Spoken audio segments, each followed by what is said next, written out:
VIP VVIP তাদের জন্য সরকারের পক্ষ থেকে মেহমানখানা প্রত্যেক জেলায় বানায় রাখা হয়েছে, হয়েছে না? সেগুলিকে সার্কিট হাউস বলা হয়, এখানে রাখা হয়। আল্লাহর ওলি যারা দিন কায়েমের জন্য রক্ত দিল, জীবন দিল, আল্লাহর ওলি মানে তাবিজের ব্যবসা করা নয়। আল্লাহর ওলি যারা জীবন দিয়েছেন, রক্ত দিয়েছেন, গৌর গোবিন্দের সঙ্গে যুদ্ধ করেছেন, কাফেরদের সাথে যুদ্ধ করে যারা দিন প্রতিষ্ঠা করেছেন, আল্লাহর এইসব ওলি জান দিলেন, রক্ত দিলেন, জীবন দিলেন।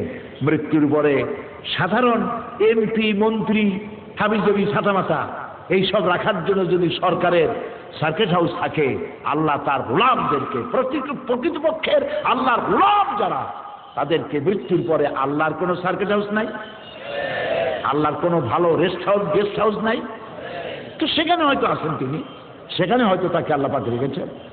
তাহলে কবরের কাছে গিয়া আপনি একটা ফাও যা বললেন উনি বুঝলেন না। যদি কবরের মধ্যে দেহ তার থাকে থাকে, রুহু কোথায় আপনার জানা নাই, চেতনা আছে না ঘুমে আছে তাও জানা নাই, বাসাও বুঝলো না। এইরকম মিস ফায়ার করে অন্ধকারে ঢিল ছুড়িয়া কোনো লাভ আছে মুসলমান? বলেন, জবাব দেন, কোনো লাভ আছে? চাইতে হবে। এই কথা প্রযোজ্য বড় পীর সাহেবের সাথে, এই কথা প্রযোজ্য খাজা মুন্সি রহমতুল্লাহ আলাইহির সাথে, এই কথা প্রযোজ্য আল্লাহর প্রত্যেকটি ওলির কবরের সাথে। যাবেন তো এমন সত্তার কাছে যিনি কখনো ঘুমান না, দিনেও ঘুমান না, রাতেও ঘুমান না। আছে কি কি তেমন কেউ? আছে? আসতে করলেন কেন? আছে কেউ? কে তিনি? আকাশের দিকে এক আঙ্গুল উঁচু করে বলেন আল্লাহ, বলুন আল্লাহ, বলুন আল্লাহ। লা তাখুযুহু সিনাতুন ওয়ালা নাওম। কোরআনে কারীমে আল্লাহ পাক বলেছেন, ঘুম নিদ্রা কোনটাই আল্লাহ পাকে স্পর্শ করে না। সুবহানাল্লাহ। কোন ক্লান্তি শ্রান্তি ঘুম নিদ্রা কোনটাই আল্লাহ না, সব সময় তিনি শুনতে পাচ্ছেন। সুবহানাল্লাহ। তো তারে থুইয়া যিনি আমার কথা বোঝেন না, আমার ভাষা বোঝেন না, আমি কই বাংলায়, উনি বলে গেছেন আরবি, আমার কথা বোঝে না, ঘুমে আছে না চেতনায় আছে, কবরে আছে কি মোটেও নাই, কিছু জানি না, আন্দাজে। এটা কথা হইল? বলতে হবে এমন সত্তার কাছে যিনি কখনো ঘুমান না। হযরত মূসা আলাইহিস সালাম আল্লাহর দরবারে বলেছিলেন, রব্বুল আলামিন তুমি নাকি ঘুমাও না? আল্লাহ পাক বলেন, তুমি কি বিশ্বাস করো না? মূসা আলাইহিস সালাম বলেন, আল্লাহ বিশ্বাস করি, তবে বুঝি না, না ঘুমাইয়া পারে কেমনে? আল্লাহ রাব্বুল আলামিন বললেন, এক গ্লাস পানি নিয়ে আসো। এক গ্লাস পানি নিয়ে এসে আল্লাহ বললেন, মূসা এক গ্লাস পানি নিয়ে দাঁড়ায় থাকো। আর আল্লাহ ঘুমের অর্ডার করলেন, মূসারে ধর। মূসা আলাইহিস সালাম এক গ্লাস পানি নিয়ে দাঁড়ানো, ঘুম এসে তাকে ধরেছে। ঘুমের আমেজে বুঝেন তো অবস্থা, হাতের থেকে গ্লাস পড়ে ভাঙ্গা সুর। মূসা আলাইহিস সালাম থরথর করে কেঁপে উঠছে। আল্লাহ বলেছেন গ্লাস নিয়ে দাঁড়ায় থাকো, আর গ্লাসটা ধরতে পারলাম না, পড়ে ভেঙে গেল। রব্বুল আলামিন বলেন, মূসারে ভয় নাই, আমি একটা দৃষ্টান্ত তোমাকে বোঝাবার জন্যই এই দৃষ্টান্ত সেট করার জন্য ব্যবস্থা করেছিলাম। এক গ্লাস পানি হাতে নিয়ে এক মুহূর্ত দাঁড়াতে পারো নাই, ঘুমের আমেজে হাতের থেকে গ্লাস পড়ে ভেঙে চুরে চুরমার হয়ে গিয়েছে। তোমার আল্লাহ রব্বুল আলামিনের হাতের মুঠার ভিতরে 7 আকাশ আর জমিন রয়েছে। তোমার আল্লাহ যদি ঘুমায় যায়, সমস্ত ট্রাফিক কন্ট্রোল শেষ হয়ে যাবে, এর একটাও টিকবে না। আর সৃষ্টি যা হয় স্রষ্টার তা হয় না, স্রষ্টার সেগুলির প্রয়োজন নাই। সৃষ্টির প্রয়োজন বিয়ে করা, সৃষ্টির প্রয়োজন বাচ্চা হওয়ার, সৃষ্টির প্রয়োজন খাওয়ার, পেশাব পায়খানা করার, সৃষ্টির প্রয়োজন ঘুমানো, আহার নিদ্রা, সব সৃষ্টির প্রয়োজন, স্রষ্টার কোনো প্রয়োজন নাই। আল্লাহ তো আল্লাহই। সুবহানাল্লাহ বলো। আল্লাহ রাব্বুল আলামিন তার নিজের জাত সম্পর্কে ছোট্ট একটি সূরার মধ্যে বলে দিয়েছেন, কুল হুয়াল্লাহু আহাদ। জানেন না? পড়েন না কেন? গলা ছেড়ে দিয়ে পড়েন, পুরুষের মতো পড়েন। কুল হুয়াল্লাহু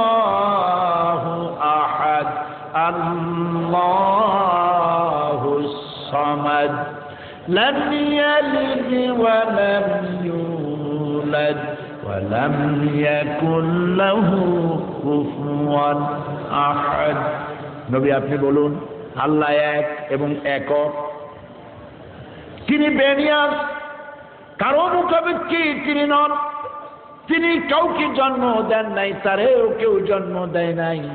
আকাশ আর জমিনে আল্লাহর সমকক্ষ কেউ নাই। ওয়ালাকিন্নাল বিররা মান আমানা বিল্লাহ, আল্লাহর উপরে ঈমানটা এইরকম আনতে হবে, কলিজা সাফ করে নিতে হবে। এই কলিজার ভেতরে কোনো খাজা বাবার ভয় থাকবে না, এই কলিজার ভিতরে কোনো পীরের ভয় থাকবে না, এই কলিজার ভিতরে কোনো মন্ত্রী, জেল, জরিমানা, ফাঁসি, রশির ভয় থাকবে না। কলিজাটা সম্পূর্ণ মুক্ত হবে কেবলমাত্র কার জন্য? চিল্লায়ে বলো, তবেই মুমিন, তবেই মুমিন, এছাড়া মুমিন হওয়া যাবে না। দোদিল বান্দা কলমা চোর, না পায় শ্মশান, না পায় গোল, কোনোটাই হবে না। একসই হতে হবে, এক লাইনে আসতে হবে, একদিকে আসতে হবে। দুই দিক আপনি কুলাইতে পারবেন না। শয়তানরেও খুশি করবেন আর আল্লাহরেও রাজি করতে চেষ্টা করবেন, এটা হবে না।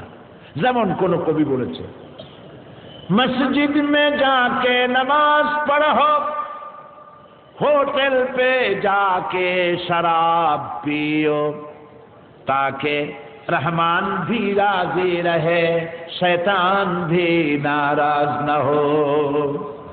মসজিদে যায় নামাজ পড়ো আর হোটেলে যায় শরাব খাও, যাতে করে আল্লাহ একটু খুশি থাকে আর শয়তানও তোমার উপরে বেজার না হয়। নাউজুবিল্লাহ, বলে নাউজুবিল্লাহ। এক সত্তাকে বন্ধু বানাইতে হবে আর একটারে শত্রু বানাইতে হবে। বন্ধু বানাবেন কারে? বলেন কারে? শত্রু বানাবেন কারে?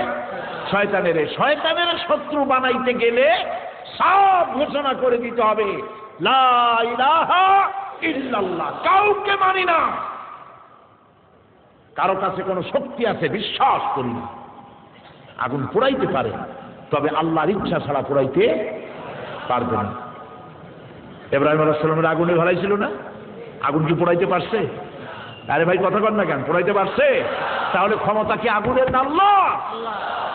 পানিতে ডুবাইয়ে মারতে পারে, কিন্তু আল্লাহর ইচ্ছা না থাকলে ডুবাইয়ে মারতে পারবে না। ইউনূস আলাইহিস সালামের মাছে খাইয়া পানির তলে চলে গেছিল না? মারতে পারছে? পারে নাই, কারণ আল্লাহ পাক হেফাজত করেছেন। ক্ষমতা তাহলে কার? প্রচন্ড, সবকিছু একচ্ছত্র ক্ষমতা হচ্ছে আল্লাহর, শুধুমাত্র আল্লাহ। এই জন্য ছেলে নাই, ছেলে দেওয়ার মালিককে বলেন সবাই। মেয়ে দেওয়ার মালিককে, হাসাবার মালিককে, কাঁদাবার মালিককে, হায়াতের মালিককে, মওতের মালিককে, ক্ষমতা দেওয়ার মালিককে। আবার যখন আল্লাহ নারাজ হয়ে যান, থাপড়াইয়া ক্ষমতা ছিনায় নেওয়ার মালিককে।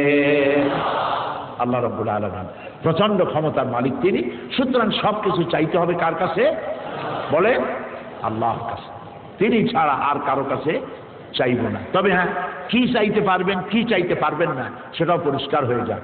কেউ একথা কেউ মনে করবেন না যে আমার ঘরে লবণ নাই, পার্শ্ববর্তী কারো কাছে লবণ চাইলে শিরক হয়ে যাবে। না, আমার ঘর উঠাইতে, বিল্ডিং করতে 50 লাখ টাকা লাগবে, আমার কাছে আছে 40 লাখ, 10 লাখ টাকা কারো কাছে চাইতে পারবো না, এটা শিরক নয়।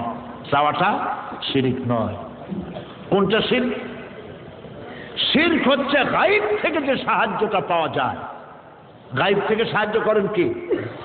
ওই সাহায্যটা আপনি কারো কাছে চাইতে পারবেন না আল্লাহ ছাড়া। কথা কি বুঝে আসছে? কথা কি বুঝে আসছে? বিপদ থেকে বাঁচাবার মালিককে, সন্তান দেওয়ার মালিককে, খাওয়াবার মালিককে, ইজ্জত দেওয়ার মালিককে, বেইজ্জত করার মালিককে, সবকিছুর মালিককে আল্লাহ রাব্বুল আলামিন, তার কাছেই চাইতে হবে। আমি বোধহয় এই ঘটনা আপনাদেরকে কোনো সময় শুনাইছি, হইতেও পারে, মনে নেই আমার। সম্রাট শাহজাহান, দিল্লির সম্রাট, নাম করা ছিল না কুখ্যাত ছিল? বিশাল নামজাদা, নামওয়ার বাদশা। এত নাম করা ছিলেন তিনি, যার সম্পর্কে শায়ের বলেছেন, শাহনে জাহাঁ কো जिन्हें फकर से देते थे बास वो आज कब्र में है सूरह अलहम्दु की मोहताज। যে সম্রাট শাহজাহানকে লোকেরা ট্যাক্স দিয়ে খাজনা দিয়া নিজেদেরকে গৌরবান্বিত মনে করত, সেই সম্রাট শাহজাহান আজ কবরের মধ্যে ছোট্ট সূরা ইখলাস সূরা ফাতিহার ভিক্ষুক হয়ে কবরের মধ্যে পড়ে আছে। সম্রাট শাহজাহান একদিন মসজিদের মধ্যে বসে আছে, এক ভিক্ষুক ভিক্ষা করে বেড়াচ্ছে, এক লোকের কাছে হাজির। সেই লোক কয় যে মিয়া তোমার তো সারা জীবন খরচ করে দেখলাম, সারাটা জীবন খালি পয়সা দাও পয়সা দাও, বুড়া হয়ে গেল খরচ করতে করতে। সে লোক বলল ভিক্ষা করবো ছাড়া করবো কি, মানুষের কাছে গেলে মানুষের তো পয়সা দেয় না, আমার প্রয়োজন তো মেটে না, যা চাই দেয় 4 পয়সা 2 পয়সা, কেউ তো পকেটে হাত বাইরই করে না, খালি বসে দেখে 10 পাই না 5 পাই, তে দিয়ে কি আমার জীবনের প্রয়োজন মিটবে? কাজে হ্যাঁ একটা পথ আছে। বল কি? একটি মাত্র পথ আছে, বাদশার কাছে যাও। পাতিশিয়ালের পিছনে যদি ঘোরো, পাতিশিয়ালে খায় মুরগি, তোমার দেবে একটা ঠ্যাং, এক সাবান তো হবে না তোমার। আরে বেটা বাঘের পিছনে দৌড়াও, বাঘে খায় ষাঁড় খায় হরিণ, তোমার যদি একটা রান দিয়ে দেয় 6 দিন খাইতে পারবা। বাদশার কাছে যাও, একবার দিলে জীবনে আর ভিক্ষা করা লাগবে না। কয় বাদশার কাছে কি আমি ফকির মানুষ যাইতে পারবো? ঠেলার চোটে তো পড়েই যাবো, কোথায় জিতুয়া। বলছে না, বাদশা এখন মসজিদে আছে, আমি দেখে আসছি। তখনকার এ ধরনের বাদশারা নামাজ করতেন, আল্লাহর কাছে কাঁদাকাটি করতেন। ফকির চলে গেছে, দূরে দূরে সব সিকিউরিটি ফোর্স দূরে দূরে দাঁড়ানো আছে। এই ভিক্ষুক মসজিদের কাছে গিয়ে দেখে বাদশা বসা, হাত উঁচু করে বসে আছে, চোখের থেকে পানি পড়ে দাড়ি ভিজে ভিজে পড়তেছে। অনেকক্ষণ দাঁড়িয়ে দৃশ্য দেখলেন। সম্রাট শাহজাহান মুনাজাত শেষ করে বেরিয়ে আসছেন। ভিক্ষু শাহজাহানকে দেখে বলছে আসসালামু আলাইকুম জাহাপানা, সালাম আলাইকুম বলে রওনা করছে। আচ্ছা চিন্তা করলো যে এই বেটা তো ভিক্ষু, জামা কাপড় ছেঁড়া ভিক্ষুক, আমার কাছে কিছু চাইলো না, খালি একটা সালাম দিয়ে গেল, ব্যাপারটা কি? হয় মেয়ে আয় দেখাচ্ছ। ভয়তে ভয়তে আসছে।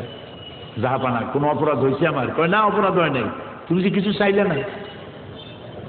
তোর তো ভিক্ষুক মনে হয়, আমি সত্যি ভিক্ষুক, চাইলে না কেন? ভিক্ষুক বলতেছে সম্রাট জাহাপানা, আমি বড় ভিক্ষুক মানুষ, সারা জীবন ভিক্ষা করে খেয়েছি, কিছু চাইবার জন্যই এসেছিলাম। আমাকে লোকেরা বুদ্ধি দিল বাদশার কাছে যাও, একবার দিলে জীবনে আর ভিক্ষা করা লাগবে না। আমি চাইবার জন্য এসেছিলাম। মসজিদের বারান্দায় দাঁড়ায় আপনার যে দৃশ্য দেখলাম, আমার জ্ঞানের চোখ খুলে গেছে। আমি নজর করে দেখলাম আমি সম্রাটের কাছে চাইতে এসেছি, আমি কান্দি না, হাত উঁচু করি নাই, দাঁড়াই আছি। আসতে পরে স্বাভাবিকভাবে চাইব, কিন্তু লক্ষ্য করে দেখলাম দিল্লির সম্রাট আমার চাইতেও বড় ফকিরের মতো হয়ে কার দরবারে যেন হাত তুলে চোখের পানি ফেলে। মনে মনে ভাবলাম দিল্লির সম্রাটের কাছে জীবনেও কিছু চাইব না, কোনো মানুষের কাছে কিছুই চাইব না। সম্রাট কান্দে যেই সম্রাটের কাছে, ওই আল্লাহ ছাড়া জীবনে কারো কাছে কিছু চাইব না। আমার আল্লাহ রাব্বুল আলামিন এই জন্য কোরআনে কারীমের মধ্যে বলেছেন আলাইসাল্লাহু বিকাফিন আবদা, আমি কি আমার বান্দার জন্য যথেষ্ট নই? আল্লাহ পাক প্রশ্ন করছেন আলাইসাল্লাহু বিকাফিন আবদা, আমি কি আমার বান্দার জন্য যথেষ্ট নই? আপনারা বলেন অবশ্যই যথেষ্ট, সবাই বলেন অবশ্যই যথেষ্ট, আবার বলেন অবশ্যই যথেষ্ট। এই কথাগুলি কলিজার মধ্যে গেঁথে নিয়েন, কলিজার মধ্যে গেড়ে নিবেন। বিশ্বাস করুন, কোন মরাপি কোন জিন্দাপি আপনার ভাগ্য ভালো বানাতে পারবে না, পারবে না। ফু দিয়ে আপনার ফু দিয়ে ভাগ্য ভালো বানাতে পারবে না, ফু দিয়ে ভাগ্য নষ্ট করতে পারবে না, পারবে না, পারবে না। খাইরিহি ওয়া শাররিহি মিনাল্লাহি তাআলা, ভালো মন্দ সবটা কার কাছ থেকে?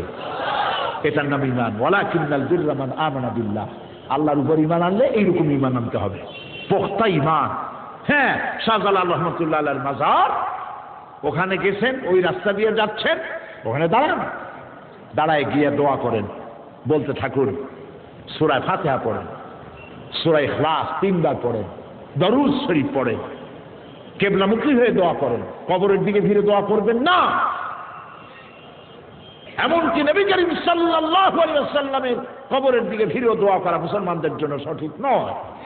কিবলামুখী হন। রাসূল মাখলুক আর আল্লাহ হচ্ছেন খালিক। আল্লাহর চাইতে শক্তি কারো বেশি না। মুহাম্মদ সাল্লাল্লাহু আলাইহি ওয়াসাল্লামকে কে বানাইছেন? আল্লাহ। জোরে বলেন, কে বানাইছেন? আল্লাহ। মুহাম্মদ সাল্লাল্লাহু আলাইহি ওয়াসাল্লামের মতো মানুষ, তার মতো নবী যিনি বানাইছেন, তিনি কত বড় আল্লাহ! সুবহানাল্লাহ। বিশাল প্রশান্ত মহাসাগর সৃষ্টি দেখে বোঝা যায় স্রষ্টা কি, কত বড় কুদরত তার। সাফ করে ভালান, কোন পীর, কোন বুজুর্গ, কোন খাজা বাবা আমার ভাগ্য বদলাই দিতে পারে না, পারে না, পারে না। এর নাম ইসলাম, এর নাম ঈমান। সুবহানাল্লাহ বলে।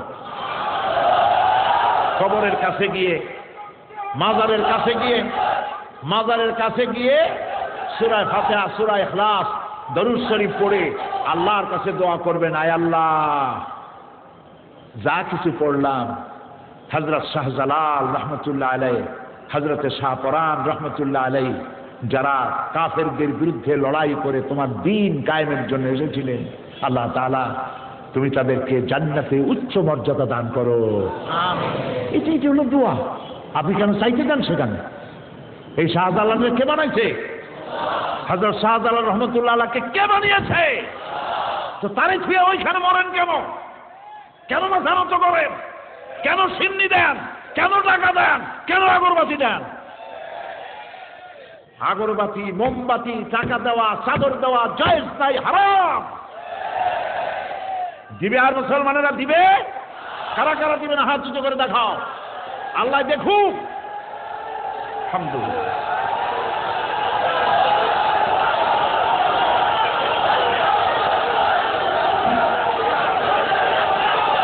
হাত নামান, হাত নামান। আরে বাবা থামো, থামো। আমি বললাম হাত উঁচু করতে, আপনারা কল্লাই উঁচু করে ফেললেন। আমি বুঝছি অনেক সময় বসা মাজা ব্যথা করতেছিল, একটু সোজা করে দিলেন। প্রিয় ভাই সব, আপনারা আমার উপরে রাগ করেন, আর যদি জিন্দিগিতে আর একবার দাওয়াত নাও দেন, আমার কিচ্ছু আসে যায় না। আমি কারো চাকরি করি না, আমি আল্লাহর গোলাম, আর আল্লাহর উলুহিয়াতের কথা বলতে চাই, আল্লাহর তাওহীদের কথা বলতে চাই। এই কথা বলতে বলতে যদি সাইদিক জীবন বেরিয়ে যায়, কালেমার উপরে আমার জীবনের সব থেকে বড় পাওনা হবে সেটাই। কলিজাকে শিরক মুক্ত করতে হবে। কথা বুঝে আসছে? শিরক মুক্ত করতে হবে। এইখানে কতগুলি গজাল মাছ আছে, গায়ে শ্যাতলা পড়ে গেছে, ওগুলারে মুড়ি খাওয়াইয়া কোনো সওয়াব নাই। মানুষেরা খাওয়ান, কত মানুষ খাবার পায় না। ওইখানে আবার একটা কুয়া আছে, সেই কুয়াটারে লোকেদের ধারণা কারো কারো যে ওই কুয়ার সাথে জমজমের সম্পর্ক আছে। এটা কি আমি মিথ্যা শুনছি না এই ধরনের প্রবাদ আছে? আছে কিনা আপনার বলেন? আছে। জোরে বলেন নাউযুবিল্লাহ। কোথায় জমজম আর কোথায় দরগার কুয়া? হায় রে কপাল। আরে কি ওয়াজ করবো কোন? জমজম হযরতে জিবরাইল আলাইহিস সালামের পরের আঘাত, আর আল্লাহর পয়গম্বর হযরত ইসমাঈলের পায়ের ফুটায় আল্লাহ পাক জমজমের পানি উচ্ছরিত করে দিয়েছেন। সুবহানাল্লাহ। কিসের সাথে কি? ফিহি আয়াতুন বাইয়িনাত। আল্লাহ পাক বলেছেন এই কাবা কেন্দ্রিক আমার নিদর্শন ভরা। জমজম প্রতি বছর, প্রতিদিন, প্রতি মাসে লক্ষ লক্ষ মানুষ জমজমের পানি পান করে। সুবহানাল্লাহ। এখন মদিনায় লাইন হয়ে গেছে, মদিনার মানুষ জমজমের পানি পান করে। সুবহানাল্লাহ। জেদ্দায় খায়, মক্কায় খায়, মদিনায় খায়, লক্ষ লক্ষ মানুষ। শুধুমাত্র ফরজ নামাজ ছাড়া আল্লাহর ঘর সওয়াব থেকে কখনো বন্ধ থাকে না। অসংখ্য মানুষ এই কুয়ার কাছে গিয়ে কুয়ার পানি উঠাইতেছে, খাইতেছে, মাথায় দিতেছে, গোসল করতেছে, হেরামের কাপড় ধুইতেছে, লক্ষ লক্ষ গ্যালন পানি সাথে করে নিয়ে যাচ্ছে। যে যে দেশ থেকে আসছে, দরিয়া ফুরায় যাওয়ার কথা কিন্তু কুয়া ফুরায় না। নবী করিম সাল্লাল্লাহু আলাইহি ওয়াসাল্লাম বলেছেন, জমজমের পানি শুধু পানি নয়, এর মধ্যে খাদ্য প্রাণ, ফুড ভ্যালু আছে। খাইলে পরে ক্ষুধা নিবারণ হয়, তাও আমরা সুবহানাল্লাহ কব না। খাইলে পরে ক্ষুধা নিবারণ হয়, খাইলে এ পানি পান করলে পরে রোগ নিরাময় হয়, এ পানি পান করলে ইবাদত হয়। সুবহানাল্লাহ, সুবহানাল্লাহ। চিকিৎসা বিজ্ঞানীরা বলেছেন জমজমের পানি হলো ডিস্টিল ওয়াটার। এ পানি ব্যাকটেরিয়ালেস। এই পানি সিরিঞ্জের মধ্যে টেনে নিয়ে মানুষের বডির মধ্যে পুশ করা যায়, তাতে তার কোনো রোগ হবে না। এরকম পানি পৃথিবীতে আর নাই। সুবহানাল্লাহ। কোথায় জমজম আর কোথায় একটা কুয়ার পচা পানি, কি এর সাথে কি মিলে?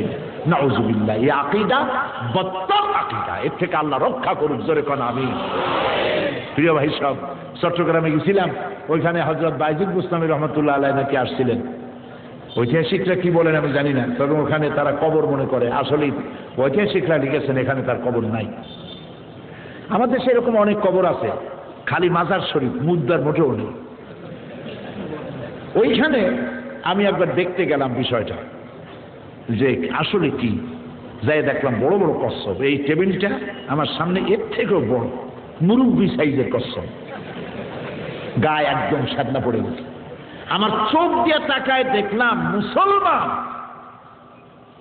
গরুর কলিজা, খাসির কলিজা নিয়ে গেছে, সেই কলিজাগুলা কসমের খাওয়াইতেছে, আর কসমের পায়ে হাত দিয়ে চুমা খাইতেছে। সুবহানাল্লাহ কইলেন, আস্তাগফিরুল্লাহ কর।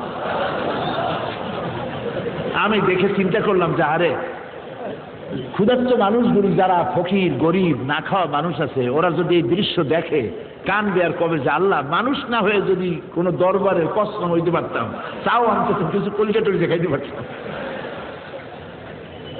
পাশে তাকিয়ে দেখলাম একটা গাছ, সেই গাছের সাথে পাথর ঝুলানো, পাথর ইট এগুলো ঝুলানো। দূরের থেকে মনে করলাম এই কি গাছ, এত ফল। কাছে গিয়ে দেখি ইট আর পাথর। পরে জিজ্ঞেস করলাম ওইখানে যারা আছে, ভাই এগুলো কি? কয় যে মেয়ে লোকেরা যারা আসে, ওরা এসে নিঃসন্তানীরা তারা ইট পাথর ভাঙ্গে ধুয়ে যায়। বললাম তাতে লাভ কি? কয় যে তাদের নিয়ত হলো, নিয়ত করে এখানে ভাঙ্গে ধুয়ে গেলে এই পাথর আর ইট যেমন ভার, ওই রকম পেটের মধ্যে ভার হইতে হইতে বাচ্চা হয়ে যাবে। এরও নাম যদি মুসলমান হয়, তাহলে মুশরিক নাম হবে কার? নাউযুবিল্লাহি মিন যালিক, নাউযুবিল্লাহি মিন যালিক। আল্লাহ এই ধরনের শিরক থেকে আমাদেরকে রক্ষা করুন, আমরা বলি আমিন। প্রিয় ভাই সব, আপনারা নিশ্চয়ই আমার আবেগটাকে বুঝতে পেরেছেন, না পারেন না? শাহজালাল রহমতুল্লাহ আলাইহির প্রতি শ্রদ্ধা, ভালোবাসা, মহব্বতের এক কড়া ক্লান্তিও আমার কম নাই। তিনি আমাদের রাহবার, তিনি আমাদের নেতা। তিনি এই উপমহাদেশে নিজের বাড়িঘর ফেলে রেখে এই জমিনে আল্লাহর দ্বীন কায়েমের জন্য এসেছিলেন। আল্লাহ পাক তাকে জান্নাতুল ফিরদাউসের মেহমান বানায়নি। প্রিয় ভাই সব, তার জন্য দোয়া করতে হবে, আর আল্লাহর কাছে দোয়া করতে হবে, আল্লাহ পাক তুমি তাকে যেভাবে নিয়ামত দান করেছো, তোমার কুরবাত হাসিল করার যে তৌফিক তারে দিয়েছো, ওই রকম করে আমারও তোমার খাঁটি গোলাম বানায় দিও। এরকম দোয়া করবেন। খবরদার কিছু মানত করবেন না। ওই জায়গায় সিন্নি খাওয়ায় কোনো লাভ নাই। বড় বড় থালের মধ্যে সিন্নি নিয়ে বসে আছে, ওগুলোর কি করে?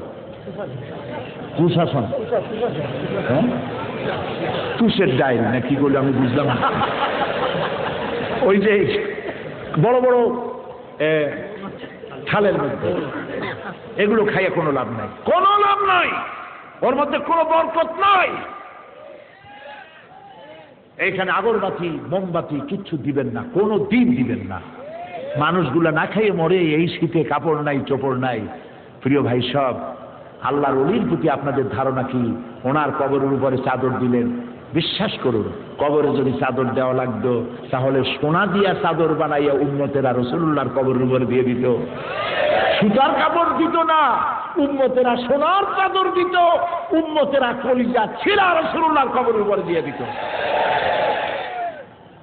সাহাবায়ে কেরাম রিদওয়ানুল্লাহি তাআলা আলাইহিম আজমাইন তাদের কবরের উপরে উম্মতের এটা করে দিত। কেন চাদর দেন? কেন একটা শামিয়ানা টানান? দরকারটা কি? জিন্দা মানুষের জন্য কাপড় চোপড় দরকার। এই শীতে মানুষের খাবার নাই, পরার নাই, ঠিক কিনা বলেন? কতটা মানুষ মারা গেল আমাদের দেশে। আপনার রেল স্টেশনে আজকে রাত্রে যাই দেখেন, রেল স্টেশনে কত মানুষ ছেঁড়া বস্তা গায়ে দিয়ে শুয়ে আছে, বালিশ নাই, কুকুর আর মানুষ পাশাপাশি শুয়ে আছে। আহা, আল্লাহর কাছে এগুলির দাম নাই। দাম হলো বান্দার জীবিত মানুষের খেদমত করুন, মরা মানুষের খেদমতের তো কোনো প্রয়োজন নাই। তিনি তো আল্লাহর কাছে চলিয়ে চলে গেছেন। সুবহানাল্লাহ। এখন আপনার তার মেহমানদারি করার কোনো প্রয়োজন নাই। আপনি টাকা দেন কেন? আপনার টাকা, ওই যে টাকা দিতে থাকেন সমানে, কি জন্য দেন? আপনার কমন সেন্স কি বলে? শাহজালাল রহমতুল্লাহ আলাইহ ছেলে মেয়ে স্ত্রী পুত্র পরিজন ভাই ব্রাদার আত্মীয় স্বজন কেউ আছে সিলেটে? তো টাকা দিচ্ছেন কেন? এই টাকাগুলো ওই মাজারে যারা আছে ভাগযোগ করিয়া বাসের ব্যবসা করে, ট্রাকের ব্যবসা করে, দোকানের ব্যবসা করে, আপনাদের ধর্মীয় অনুভূতির টাকা দিয়ে এর হাজার হাজার ব্যবসা করে, মদ খায়, গাঁজা খায়। প্রিয় ভাই সব, শাহজালাল রহমতুল্লাহর মাজারে যারা আছে তারা গাঁজা খায় আমি তা বলতে চাই না। বহুত মাজার আছে এরকম, বহুত মাজার এরকম আছে গাঁজা খাইতে খাইতে মোজগুলা লাল, চোখ দুটো এত বড়,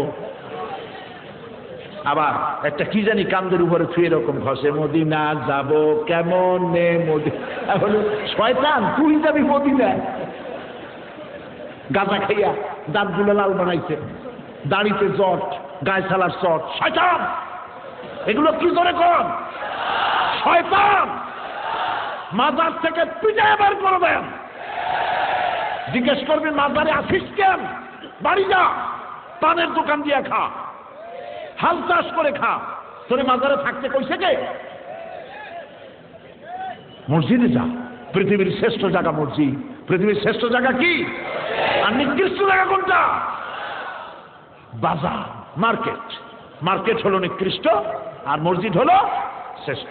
মাজার কেন্দ্রিক ব্যবসা চলতে দেওয়া হবে না। এই ব্যবসা বন্ধ করো, হালাল ব্যবসা করো। বাক্স নিয়ে বসছো, খালি টাকা আর টাকা, জনমের মতো।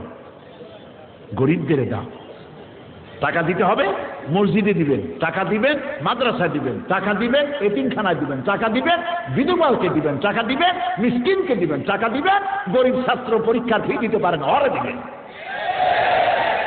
হযরত আপনার কি বলে সম্রাট শাহজাহান তাজমহল বানাইছিল না? এরকম আস্তে আস্তে মেনমেন করি কোন কেন বুঝলেন না কথা? আমি মাঝে মধ্যে জিজ্ঞেস করি, তার তো জবাব দিতে পারেন না। আমি ঘন্টার পর ঘন্টা বলি কেমনি? প্রিয় ভাই সব, রাগ করতেছেন না তো? সম্রাট শাহজাহান, বুঝি রাগ নাই। সম্রাট শাহজাহান 20 কোটি টাকা খরচ করে 20 বছর বসে 22,000 শ্রমিক লাগাইয়া তাজমহল বানাইছিলেন, ঠিক না? সেই 20 কোটি টাকা খরচ করছে কোন সময়? যখন টাকায় 8 মণ চাউল কেনা যাইত, সেই সময় 20 কোটি টাকা। বুঝতে পারেন টাকার সেই সময়টা কত, সেই টাকার দাম কত?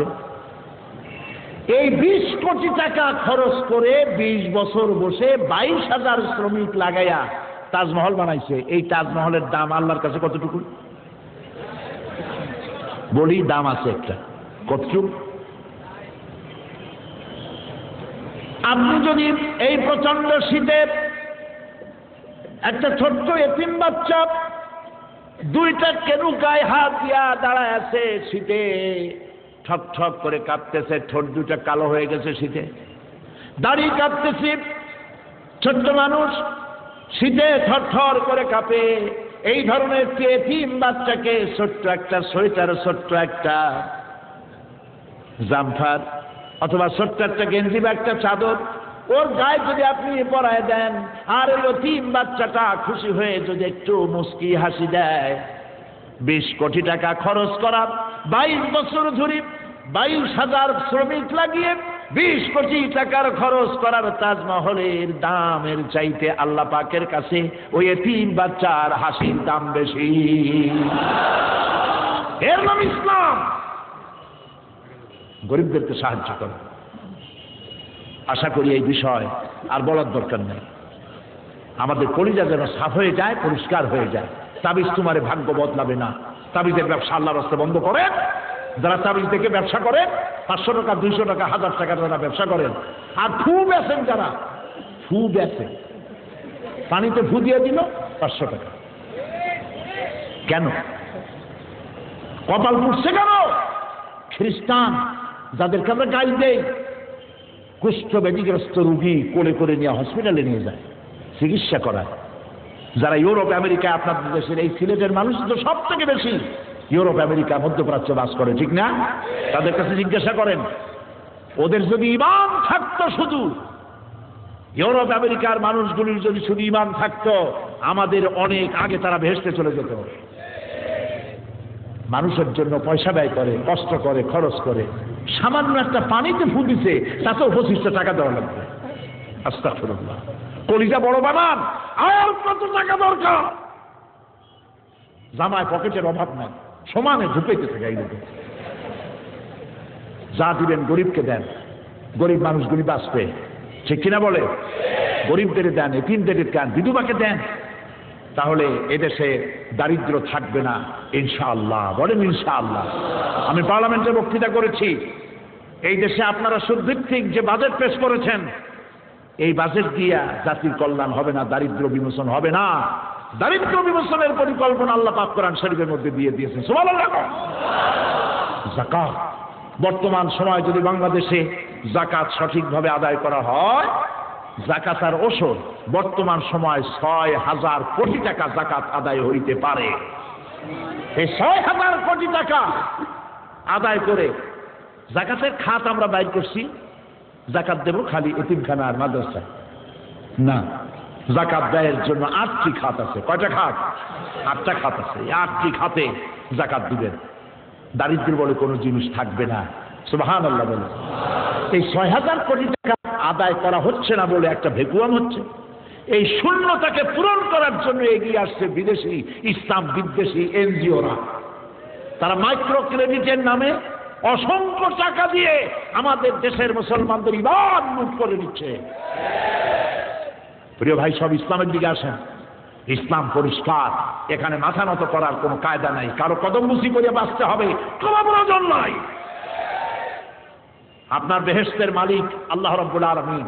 বিশ্বাস করুন, কিয়ামতের দিন আপনার কোনো পীর, কোনো সাপ, কোনো পীর কিবলা আপনাকে সুপারিশ করতে পারবে না, পারবে না।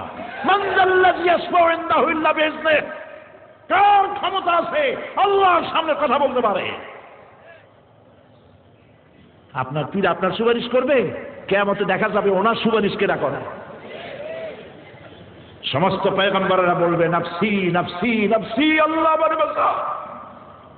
সমস্ত নবীরা কাঁদবে, আল্লাহ আমারে বাঁচাও। এক ব্যক্তি কাঁদবেন শুধু, উম্মতি, আমার উম্মতকে বাঁচাও, আল্লাহ আমার উম্মতকে বাঁচাও। একজন কাঁদবেন, তিনি কে? বিশ্বনবী মুহাম্মদ রাসূলুল্লাহ।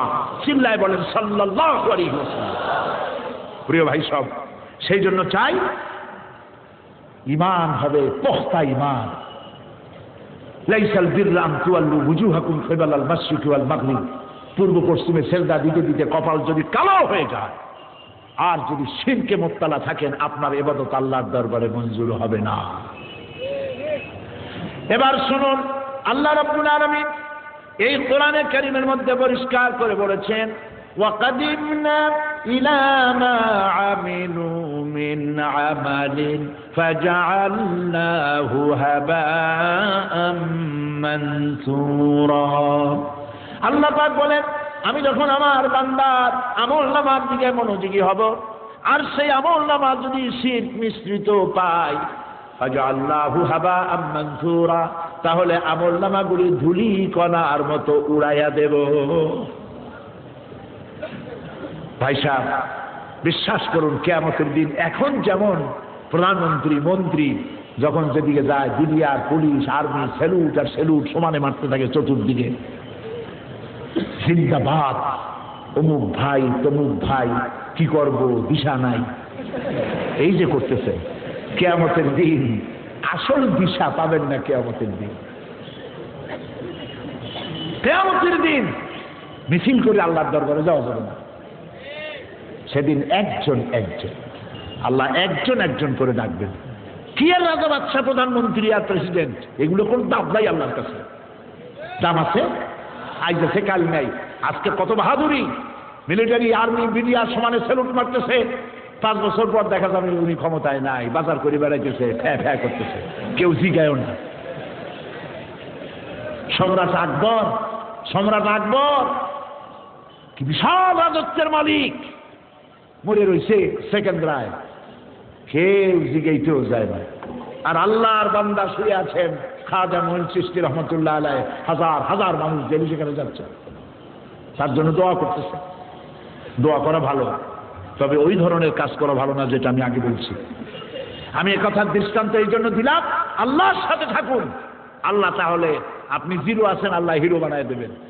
আর যদি হিরো থাকেন আর আল্লাহর সাথে ইসলামের সাথে বেয়াদবি করেন, শাইখুল হাদিস ধরিয়া খুনের আসামি বানাইয়া জেলখানায় ঢুকান, আল্লাহ রাব্বুল আলামিন এই সব বেয়াদবদেরকে এক থাপ্পড় মেরে সব ছয় দিয়েছেন।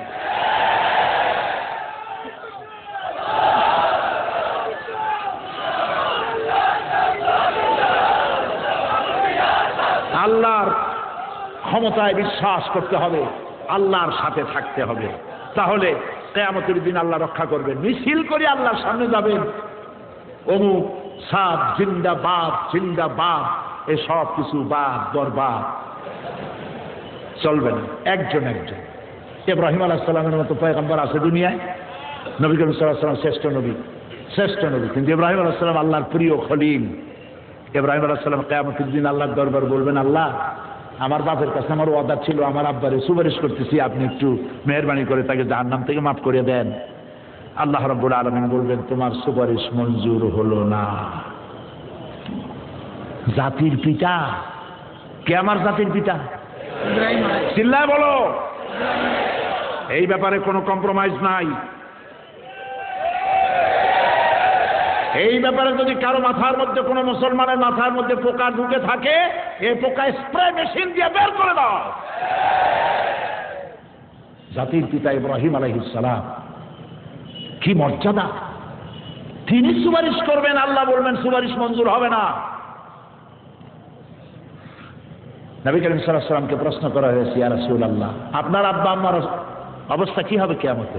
নবী করিম সাল্লাল্লাহু আলাইহি ওয়াসাল্লাম সাফ বলেছেন, তাদের কোনো উপকারে আমি আসবো না। নবী করিম সাল্লাল্লাহু আলাইহি ওয়াসাল্লামের মতো সন্তান যে মা পেটে ধরেছেন, যে পিতা জন্ম দিয়েছেন, তাদের ব্যাপারে তিনি যদি উপকারে না আসেন, তাহলে কোন পীর সাহেব আপনাকে সুপারিশ করবে? আহারে, ভুলের মধ্যে বসবাস করতেছি, ভুলের রাজত্বের মধ্যে বসবাস করছি। প্রিয় ভাই সব, কিয়ামতের মাঠ কঠিন জায়গা, আল্লাহ পাক হবেন বিচারক, মহাবিচারক, আহকামুল হাকিমিন। হযরত ওমর রাদিয়াল্লাহু তাআলা আনহু একদিন হেঁটে যাচ্ছিলেন, অন্ধকার রাত, অন্ধকার রাত, পেছনে কিছু লোকজন ছিল। ওমর রাদিয়াল্লাহু তাআলা আনহু হাঁটতে হাঁটতে জিজ্ঞেস করছেন, আচ্ছা তোমাদের মধ্যে এমন কি কেউ আছো যে বলতে পারো কোরআনের মধ্যে বান্দার জন্য সব থেকে হতাশা ব্যঞ্জক আয়াত কোনটি? পেছন থেকে একজনের জবাব দিলেন, ফামান ইয়ামাল মিসকালা যাররাতিন খায়রান ইয়ারা ওয়া মান ইয়ামাল মিসকালা যাররাতিন শাররান ইয়ারা। এর অর্থ হলো, কিয়ামতের দিন যাররা পরিমাণ, সরিষা পরিমাণ, কণা পরিমাণ যদি কেউ ভালো কাজ করে কিয়ামতের সাথে দেখতে পাবে, কণা পরিমাণ কোনো খারাপ কাজ যদি করে কিয়ামতের সাথে দেখতে পাবে। ওমর রাদিয়াল্লাহু তাআলা আনহু এই আয়াত শুনে কাঁদতেছিলেন, প্রবায় প্রবায় কাঁদতেছিলেন আর হাঁটতেছিলেন। হযরত আবু সাঈদ খুদরী রাদিয়াল্লাহু তাআলা আনহু এই আয়াত নাজিল হওয়ার পর, এই সূরা নাজিল হওয়ার পর তিনি জিজ্ঞেস করেছিলেন, ইয়া রাসূলুল্লাহ আমি কি আমার জীবনের পাপগুলো কিয়ামতে দেখতে পাবো? হুজুর বললেন, অবশ্যই দেখতে পাবে। হযরত আবু সাঈদ খুদরী রাদিয়াল্লাহু তাআলা চিৎকার দিয়ে কাঁদতেছিলেন আর বলতেছিলেন, আল্লাহ তাহলে তো আমি কিয়ামতে আরেকবার মরে যাব। দুনিয়ায় যা করছি সব যদি আমি দেখতে পাই। হযরত ওমর কাঁদতেছিলেন, অন্ধকার রাস্তা দিয়ে যাচ্ছেন। হযরত ওমর কিছুক্ষণ কাঁদার পরে জিজ্ঞেস করলেন, আচ্ছা কোরআনে কারীমের মধ্যে উম্মতের জন্য, বান্দার জন্য, মুমিনের জন্য সব থেকে আশা ব্যঞ্জক কোন আয়াত আছে কি? পিছন থেকে সে একই ব্যক্তি জবাব দিলেন, লা তাকনাতু মির রাহমাতিল্লাহ, আল্লাহর রহমত থেকে মায়ুস হয়ে যাও। হযরত ওমর আবার ফুপায় কেঁদে উঠলেন। কিছুক্ষণ পর জিজ্ঞেস করলেন, তোমাদের মধ্যে কি আব্দুল্লাহ ইবনে মাসউদ আছে নাকি? হযরত আব্দুল্লাহ ইবনে মাসউদ বললেন, আমি আপনার কথার জবাবগুলি দিয়েছি। অল্প বয়স ছিল হযরত আব্দুল্লাহ ইবনে মাসউদ রাদিয়াল্লাহু তাআলা আনহু রাইসুল মুফাসসিরিন ছিলেন। সুবহানাল্লাহ। তার পাও ছিল খুব ছোট। এই পাও দেখে সাহাবীরা একদিন হাসাহাসি করতেছিলেন। পাও খুব ছোট, সাইজে যা হওয়া উচিত তার থেকে ছোট, হাসাহাসি করতেছিলেন। নবী করিম সাল্লাল্লাহু আলাইহি ওয়াসাল্লাম বুঝলেন, বললেন, সাহাবীরা আব্দুল্লাহ ইবনে মাসউদের পা দেখে হাসাহাসি করো না। এই পা যত ছোট দেখো, কিয়ামতের দিন মিজানে হাসানাতে উহুদ পাহাড়ের চাইতে আব্দুল্লাহ ইবনে মাসউদের পায়ের ওজন বেশি হয়ে যাবে। প্রিয় ভাই সব, বড় কঠিন জায়গা কিয়ামত, খুব কঠিন। কেউ সাহায্য করতে পারবে না, প্রকৃতপক্ষে হেল্পলেস, অসহায় কারে বলে মানুষ টের পাবে কিয়ামতের দিন। এই পৃথিবীতে কেউ না কেউ হেল্প করেই, কেউ না কেউ সাহায্য করেই, কিন্তু কিয়ামতের দিন সাহায্যকারী কাউকে পাওয়া যাবে না, কেউ সাহায্য করবে না। সেই জন্য নিজের আমলকে গড়ে তুলুন, আল্লাহর উপরে পূর্ণ বিশ্বাস স্থাপন করুন, শিরক থেকে বাঁচুন। আজকের সব থেকে আমার বড় কথা, প্রিয় ভাই সব, আসুন আমরা শিরক থেকে মুক্ত হই। কোন অবস্থাতেই আল্লাহর ইবাদতের সাথে কাউকে শরীক স্থাপন করব না। আল্লাহর সাথে আমরা কি দেখা করতে চাই? সকলের কাছে প্রশ্ন, আল্লাহর সাথে কি আমরা দেখা করতে চাই? আল্লাহ রাব্বুল আলামিন বলেন, فمن كان يرجو لقاء ربه فليعمل عملا صالحا ولا يشرك بعبادة ربه أحدا فمن كان يرجو لقاء ربه, তোমাদের মধ্যে যদি কেউ তার রবের সাথে মোলাকাত করতে চায়, দেখা করতে চায়, দুইটা কাজ করতে হবে। কয়টা কাজ বলেন? দুইটা। আমলে সালেহ করো, নেক কাজ করো। নেক কাজ কারে বলে? আমলে সালেহ করার জন্য দুইটা শর্ত। শুনতেছেন আপনারা? মুখস্থ করেন, কাজে লাগবে। আমলে সালেহ হওয়ার জন্য দুইটা শর্ত। এক নম্বরের শর্ত হলো যে কাজটা নেক এবং ভালো সালেহ হওয়ার জন্য কাজটি করতে হবে আল্লাহকে খুশি করার জন্য। এক নম্বর। তাফসীর মাহফিল করব আল্লাহরে খুশি করার জন্য, মানুষে বলবে যে বিরাট মাহফিল তারা করছে, এই জন্য নয়। মাদ্রাসা করব আল্লাহরে খুশি করার জন্য, মানুষের কাছ থেকে প্রশংসা পাওয়ার জন্য নয়। তাহলে কাজটা ভালো হওয়ার জন্য প্রথম শর্ত কি বলেন? আল্লাহ সন্তুষ্টি অর্জন। দুই নম্বরে কাজটা সম্পাদিত হতে হবে সুন্নতে নববী সাল্লাল্লাহু আলাইহি ওয়াসাল্লামের উপরে। দাড়ি রাখবো কারে খুশি করার জন্য? দাড়ি রাখবো কারে খুশি করার জন্য? আল্লাহ পাককে খুশি করার জন্য। রাখবো কার মতো? রবীন্দ্রনাথের মতো, কার্ল মার্কসের মতো, কবির মতো না, নবীর মতো। কার মতো? মুহাম্মদ সাল্লাল্লাহু আলাইহি ওয়াসাল্লামের মতো। রাখবো আল্লাহরে খুশি করার জন্য। আর পদ্ধতিটা অর্জন করবো কার কাছ থেকে? মুহাম্মদ সাল্লাল্লাহু আলাইহি ওয়াসাল্লামের জন্য। তাহলে আল্লাহর সাথে দেখা করার জন্য এক নম্বরের শর্ত কি? শর্ত হলো আমলে সালেহ করতে হবে, কাজ করতে হবে। আর দুই নম্বরের শর্ত হলো কি বলেন? ওয়ালা ইউশরিক বিইবাদাতি রাব্বিহি আহাদা, আল্লাহ পাকের সাথে কাউকে শরীক স্থাপন করা যাবে না। ইবাদত খালিসাতান লিল্লাহ, একমাত্র আল্লাহ ছাড়া কারো সামনে মাথা নত করব না। এবার একটি হাদিস বলে শেষ করে দেব। সেজন্য মোনাজাতের আগে দাঁড়ানো ভাইরা বসেন, তরুণ যুবক যারা আছেন, আমি যাদেরই দেখতে পাচ্ছি সবাই বসে বলেন, সবাই বসেন। আমি তো আপনাদেরকে কখনো বিরক্তি করি না। আমি আপনাদের সাথে, আপনারা বসলেও ভালো, দাঁড়াইলেও ভালো, কিন্তু মোনাজাতের সময় বসতে বলি। আর মোনাজাতের নাম শুনে যদি কেউ হাঁটেন, আল্লাহর ক্যামেরা কিন্তু কাজ করে, আল্লাহর ক্যামেরা কাজ করে। বিশ্বাস করেন কিনা? বলা হলো আমরা এখন মোনাজাত করব, আর সেই সময় যদি হাঁটা করে, তাহলে ফেরেশতারা কি মনে করবে এই লোকটার সম্পর্কে? এই লোকটা কি আল্লাহর কাছে হাত তুলে মোনাজাতের কথা শুনে যে হাঁটে, ফেরেশতা তাকে কি হিসাবে ট্রিট করবে? আপনার বিবেকের কাছে প্রশ্ন করুন। আল্লাহ রহম করুন, বলেন আমিন। বিবেক যদি থাকে, সুস্থ বিবেক যদি থাকে, বসন। সর্বশেষ একটি হাদিস বলে আজকের মতো শেষ করব ইনশাআল্লাহ। বলেন ইনশাআল্লাহ। হযরত মুআয রাদিয়াল্লাহু তাআলা আনহু তিনি বলছেন, নবী করিম সাল্লাল্লাহু আলাইহি ওয়াসাল্লামের সাথে একই গাধার পৃষ্ঠে সওয়ার হয়ে আমি যাচ্ছিলাম। যাওয়ার পথে নবী করিম সাল্লাল্লাহু আলাইহি ওয়াসাল্লাম আমাকে সম্বোধন করে বললেন, ইয়া মুআয, বললাম লাব্বাইক ওয়া সাদাইক ইয়া রাসূলুল্লাহ। তিনি বললেন ইয়া মুআজ, আমি আবার সাড়া দিলাম। তিনি আবার বললেন ইয়া মুআজ, আমি আবার সাড়া দিলাম। নবী করিম সাল্লাল্লাহু আলাইহি ওয়াসাল্লাম বললেন মুআজ তুমি কি জানো আল্লাহর উপরে বান্দার হক কি, বান্দার উপরে আল্লাহর হক কি? তিনি বললেন আল্লাহ এবং রাসূল সব থেকে ভালো জানেন। সুবহানাল্লাহ। নবীজি বললেন শোনো মুআজ, আল্লাহর উপরে বান্দার হক হচ্ছে এই বান্দা আল্লাহ রাব্বুল আলামিনের যত ইবাদত করবে কোন ইবাদতের মধ্যে আল্লাহর সাথে কাউকে শরীক স্থাপন করবে না। আর বান্দার উপরে আল্লাহর হক হচ্ছে যেই বান্দা আল্লাহ রাব্বুল আলামিনের সাথে শরীক করল না ইবাদতের মধ্যে, আল্লাহর সাথে কাউকে শরীক স্থাপন করলো না, কিয়ামতের দিন আল্লাহ রাব্বুল আলামিন ওই বান্দার জন্য জাহান্নামের আগুন হারাম করে দিবে।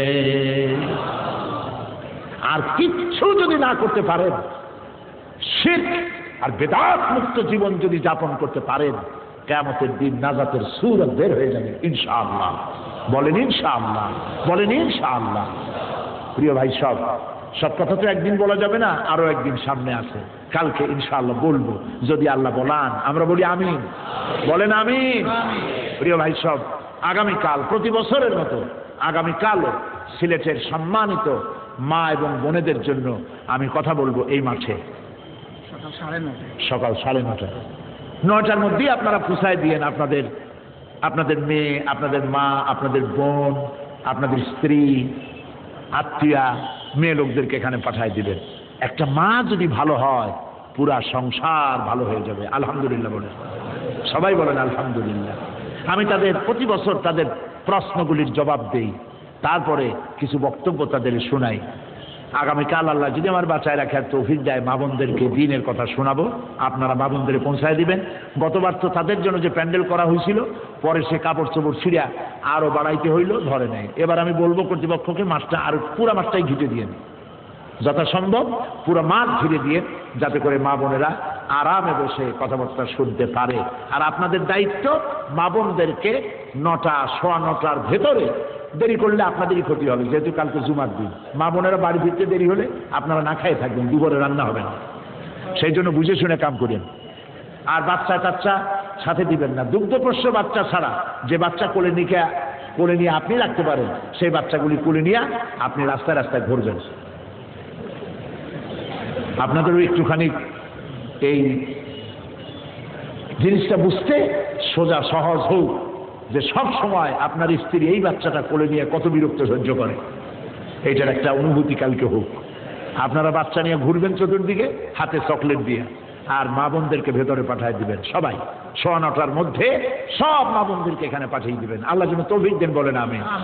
আসাদ বিন হাফিজ নতুন প্রজন্মের কবি, আল্লাহ তার প্রতি রহম করুন, বলেন আমিন। তার লেখাগুলো ইসলামের খেদমতে যেন আল্লাহ লাগায় দেন, বলেন আমিন। তিনি কোরআন কারীমের বিষয়ে অভিধান লিখেছেন। কোরআন শরীফ বোঝার জন্য অভিধানটা কাজে লাগবে, আপনারা সেখান থেকে তা সংগ্রহ করবেন। আর কোরআন শরীফ বোঝার জন্য যত তাফসীর আছে সব তাফসীরের প্রতি আমি শ্রদ্ধা করি, সম্মান করি। আপনাদের জানা আছে, সেটা জানা আছে কিনা? জানা আছে। তবে দুটি তাফসীরের প্রতি আমি খুব বেশি গুরুত্ব দেই, পড়ার জন্য, জীবনবোধ, ইসলামকে বোঝার জন্য, সায়েন্টিফিক পদ্ধতিতে ইসলামকে বোঝার জন্য, কোরআনকে বোঝার জন্য তাফহিমুল কোরআন। বলেন তো নাম কি? তাফহিমুল কোরআন। আধুনিক প্রকাশনী বের করেছে, ঢাকা থেকে তারা নিয়ে এসছে, আপনারা সংগ্রহ করবেন। আর একখানা তাফসীর অমর শহীদ সৈয়দ কুতুব শহীদ রহমতুল্লাহ আলাইহি, তার লেখা তাফসীর ফি জিলালিল কোরআন, 5000 টাকা এক সেটের দাম। কিন্তু আমার সাথে তাফসিরে গড়ে তাফসির মাহফিলগুলিতে তাফসিরের মাহফিলের জন্য অর্ধেক কনসেশনে মাত্র 2500 টাকায়, কোনো লাভ না নিয়ে আল্লাহর হস্তে তারা কোরআনের প্রচারের জন্য আল কোরআন একাডেমি ছেড়ে দিয়েছে। আলহামদুলিল্লাহ করা। এবং কোরআনকে সহজ ভাষায় বোঝার জন্য কোরআন শরীফের সহজ সরল বাংলা অনুবাদ 720 পৃষ্ঠার অফসেট পেপারে ছাপানো, মাত্র 100 টাকা হাদিয়া রেখেছে। আলহামদুলিল্লাহ বলে। এগুলির পেছনে যেসব দোকান আছে ওখান থেকে নিয়ে যাবেন। সর্বশেষ 40 বছর কোরআনে কারীমের ছাত্র হিসাবে আমি, লোকেরা আমাকে মুফাসসির বলে, আসলে আমি নিজেকে মুফাসসির মনে কখনো করি না। আমি তাফসীরের একজন ছাত্র। এই ছাত্র হিসেবে বিগত 40 বছর যে ওয়াজগুলি করলাম, তাফসীর করলাম, এগুলি ক্যাসেটবদ্ধ হয়ে সারা পৃথিবীতে আল্লাহ ছড়াই দিচ্ছে আলহামদুলিল্লাহ। বাংলাদেশের মুসলমান, পৃথিবীতে এমন কোন জায়গা নাই, এমন কোন দেশ নাই যেখানে বাংলাদেশের মুসলমান আছে আর তাফসীরের কাছে পৌঁছায় নাই। আলহামদুলিল্লাহ, আল্লাহ করেছেন। কিন্তু একদিন আমি থাকবো না, আর ক্যাসেটগুলিও নষ্ট হয়ে যাবে। সেই জন্য আলহামদুলিল্লাহ এখন ক্যাসেট থেকে গ্রন্থবদ্ধ আকারে, বইয়ের আকারে তাফসীর বেরিয়েছে আলহামদুলিল্লাহ। 1997 সনে সূরা ফাতিহার তাফসীর করেছিলাম চট্টগ্রামে, কোরআন হাদিস বিজ্ঞান দর্শন দিয়ে। আমি যে কায়দায় করি কোরআনের তাফসীর কোরআন দিয়ে, 46 জন হিন্দু মুসলমান হয়েছে সূরা ফাতিহার তাফসীর শুনে আলহামদুলিল্লাহ। সূরা ফাতিহা ছাড়া নামাজ হয় না, কেন হয় না তার বিশদ ব্যাখ্যা আলোচনা করা হয়েছে। 520 পৃষ্ঠা সূরা ফাতিহার বাংলা ভাষায় সর্ববৃহৎ তাফসীর। আমপারার তাফসীর আমার বেরিয়েছে, সেটা 588 পৃষ্ঠা। নবী করিম সাল্লাল্লাহু আলাইহি ওয়াসাল্লাম বলেছেন, কেউ যদি দুনিয়ায় বসে কিয়ামত চোখে দেখতে চায় তাহলে সে যেন সূরা নাবা, সূরা নাজিয়া, সূরা তাকবীর, সূরা আল ইনফিতার এগুলি যেন পড়ে, কিয়ামত চোখে দেখতে পারবে। সূরা আমপারার তাফসীর বেরিয়েছে 588 পৃষ্ঠা। এবং সূরা আসর, ছোট্ট একটি সূরা, সূরা আসর কোরআনের সর্বকনিষ্ঠ সূরার তাফসীর চট্টগ্রামে 5 দিন করেছিলাম, 36 জন হিন্দু মুসলমান হয়েছে। এইটা শুনে, এটা 788 পৃষ্ঠা, এত বড় সাইজ। সূরা ফাতিহা, আমপারা, সূরা আসর, এগুলোর নাম রেখেছে যারা ছাপছে, গ্লোবাল প্রিন্টিং যারা ছেপেছে, ওরা এটার নাম রেখেছে তাফসীরে সাঈদী। এগুলি তারা নিয়ে আসছে ঢাকা থেকে, সামান্য প্রফিটে তারা ছেড়ে দিচ্ছে। বিশাল এই গ্রন্থ মাত্র 200 টাকা করে হাদিয়া রেখেছে। আল্লাহ পাক আপনাদের নেওয়ার তৌফিক দান করুন। আপনাদের ঘরে ঘরে তাফসীর দিয়ে আপনাদের ঘর ভরে যাক। প্রত্যেকের ঘরে সিনেমার ক্যাসেটের পরিবর্তে, হাবিজাবি নাটক নোবেলের পরিবর্তে কোরআনের তাফসীর মুসলমানদের ঘর ভরে যাক। আমরা বলি আল্লাহুম্মা আমিন। রব্বানা যালামনা আনফুসানা ওয়া ইন লাম তাগফির লানা ওয়া তারহামনা লানাকুনান্না মিনাল খাসিরিন। আয় আল্লাহ তাআলা, হাজার হাজার মুসলমান নরনারী দীর্ঘক্ষণ ধরে তোমার কোরআনের কথা শুনেছি। মাবুদ, মেহেরবানি করে আমাদের আলোচনার সওয়াবটুকু জানাবে মুহাম্মদুর রাসূলুল্লাহ সাল্লাল্লাহু আলাইহি ওয়াসাল্লামের রূহ মোবারকে পৌঁছায় দাও। আয় আল্লাহ তাআলা, আমাদের মধ্য থেকে মা বাপ যদি দুনিয়া থেকে বিদায় হয়ে গেছে, কবরগুলিকে জান্নাতের টুকরায় পরিণত করে দাও। রব্বির হামহুমা কামা রাব্বায়ানি সগীরা।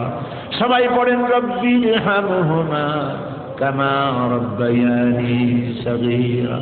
হায় আল্লাহ তাআলা, এই সিলেটের ময়দানে তোমার মাহবুব বান্দা হযরতে শাহজালাল রহমাতুল্লাহ আলাইহি, হযরতে শাহপরান রহমাতুল্লাহ আলাইহি শত শত সাথী সঙ্গে নিয়ে এই সিলেটের ময়দানে এসেছিলেন তোমার দ্বীন প্রচারের জন্য। আজকে আমরা এই মাহফিলে তুমি দয়া করে যে সওয়াব দিয়েছো, মেহেরবানি করে তোমার এই মাহবুব বান্দাদের রুহের পরে আল্লাহ তুমি সওয়াব পৌঁছায় দিও রব্বুল আলামিন। আজ তোমার দরবারে বিনীতভাবে আরজ করি, তোমার ওলি, তোমার মাহবুব বান্দা হযরতে শাহজালাল, হযরতে শাহপরান সহ যত তোমার ওলিদের মাজার এই বাংলাদেশে আছে, আল্লাহ সমস্ত মাজারগুলিকে শিরক এবং বেদাত মুক্ত বানায়া দাও। আল্লাহ তাআলা, তুমি দয়া করে আমাদের এই দোয়া কবুল করে নাও। আল্লাহ তাআলা, এই সিলেটকে ইসলামী আন্দোলনের দুর্গে পরিণত করে দাও। তাওহীদ এবং বিদআতের শেষ শিকড়টিও উৎপাদন করার তৌফিক আল্লাহ দান করে দাও রব্বুল আলামিন। যত যুবক তরুণ এখানে এসেছেন আজ, সকলকে নামাজি বানাও, দিনদার বানাও, পরহেজগার বানাও। আল্লাহ তাআলা, কাফের বেঈমানদের জুলম থেকে, ষড়যন্ত্র থেকে আমাদেরকে তুমি রক্ষা করো। আল্লাহ তাআলা, আগামীকাল এই মাহফিলের শেষ দিন তুমি তোমার বান্দা বান্দীদেরকে এখানে উপস্থিত হওয়ার সব রকমের অনুকূল পরিবেশ তুমি তৈরি করে দিও। আল্লাহ তাআলা, যে কথাগুলি আমি বলি তুমি বলাও, সেই কথাগুলি যেন আমি নিজে আমল করতে পারি, আল্লাহ তুমি তৌফিক দিও। আর তোমার বান্দাদেরকেও আমল করার তৌফিক দান করে দিও।